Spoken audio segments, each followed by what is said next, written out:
Pocos episodios de la historia de México provocan tanta polémica como el llamado Porfiriato, un periodo de más de 30 años en el que México estuvo bajo el gobierno del general Porfirio Díaz. Pero, ¿quién fue Porfirio Díaz y qué sucedió durante el Porfiriato? Viajemos a la ciudad de Oaxaca en el año de 1830, cuando un 30 de noviembre nació Porfirio, hijo de José Faustino Díaz, antiguo soldado de los ejércitos de Vicente Guerrero, y de María Petrona Mori, una indígena mixteca. A los 13 años comenzó sus estudios en el seminario para ser sacerdote, pero unos años después los abandonó para estudiar leyes en el Instituto de Ciencias y Artes de Oaxaca.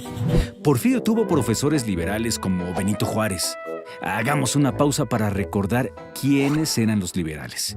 Los liberales buscaban cambiar la situación de México, en que dominaban el ejército y la iglesia, y cuando llegaron al poder, tras derrocar al dictador Antonio López de Santa Anna, impulsaron la Constitución de 1857 que planteaba la separación de la iglesia y el Estado, es decir, el gobierno, y buscaban la libertad de cultos, es decir, que todos fueran libres de practicar su religión. Estas ideas no agradaban a los conservadores, que era el grupo opuesto a los liberales.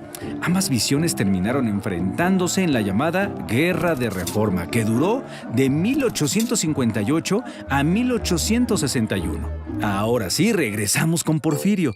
Él combatió en la Guerra de Reforma del lado liberal. Ahí recibió los grados de mayor, coronel y teniente general, participando en batallas clave para la derrota de los conservadores. En los siguientes años, México sufrió una intervención francesa, apoyados por los conservadores Maximiliano de Habsburgo y su esposa, la princesa Carlota de Bélgica, establecieron una monarquía. Porfirio Díaz fue parte de las fuerzas liberales que combatieron la intervención francesa. El imperio de Maximiliano terminó en 1867. 10 años después, Porfirio Díaz, a los 47 años de edad, fue electo presidente. Él buscaba lograr un país próspero en el que, después de tantos años de guerra, existiera la paz. En sus primeros años del gobierno, pacificó al país, combatió a los bandoleros que llenaban los caminos y atrajo inversiones extranjeras para desarrollar fábricas, industrias y el ferrocarril. 4 años después de terminar su primer gobierno, en 1884, Porfirio ganó otras elecciones y regresó a la presidencia, en la que se quedaría de formas no democráticas hasta 1911. Se reeligió 6 veces consecutivas. Ahí, al convertirse en un dictador, empezaron los grandes y polémicos contrastes. A este periodo de nuestra historia se le conoce como Porfiriato.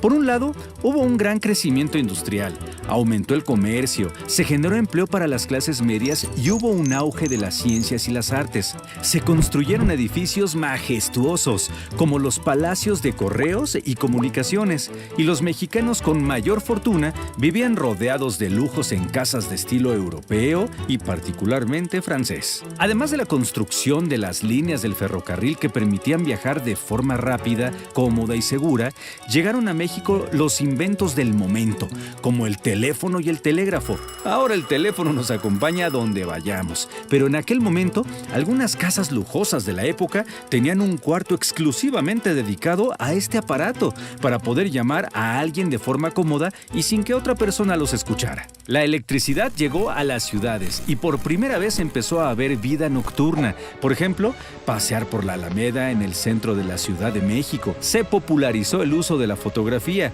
y llegó el cinematógrafo, que filmó a Porfirio Díaz cabalgando en Chapultepec. Pero todo este progreso no era para todos. Más del 80% de la población vivía en la pobreza y no sabía leer ni escribir.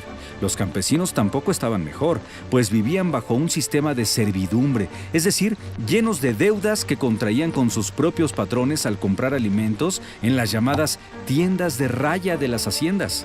La vida de los obreros y los pobres en las ciudades era difícil, el trabajo era mal pagado y solo vivir costaba más de lo que la gran mayoría podían pagar.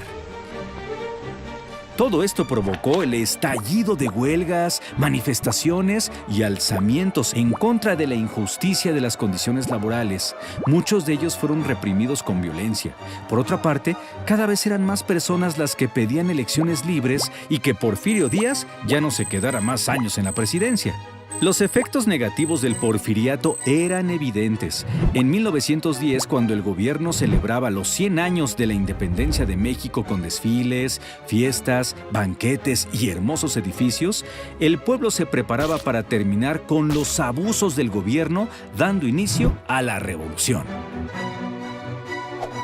Ahora que hemos visto cómo Porfirio Díaz pasó de su infancia en Oaxaca al lugar más alto de la política mexicana, en la que se quedó por 30 años, ¿qué crees que fue lo mejor y lo peor que hizo?